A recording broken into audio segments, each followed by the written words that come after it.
Hello my lovely friends, నేను చెప్పాను కదండి ఆల్రెడీ వైజాగ్ వచ్చేసాము అండ్ ఫస్ట్ డే బీచ్కి కూడా వెళ్ళాము అనేసి. ఇది సెకండ్ డే అండి. ఇది వచ్చేసి రుషికొండ బీచ్కి వెళ్తున్నాము. సో ఆర్కే బీచ్కి రుషికొండ బీచ్కి తేడా ఏంటి అని అడుగుతారు. సో వ్యూ పాయింట్ అంటే చాలా డిఫరెంట్ ఉంటుందండి.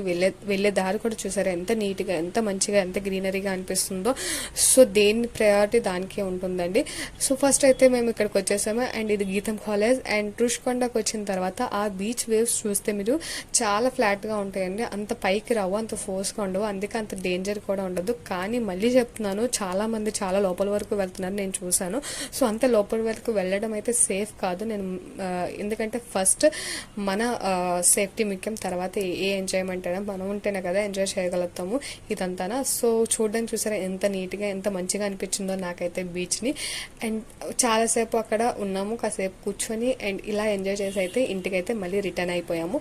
సో అంతేనండి వీడియో. ఇంకా వీడియోస్ వస్తూ ఉంటే తప్పకుండా చూస్తూ ఉండండి. బాయ్.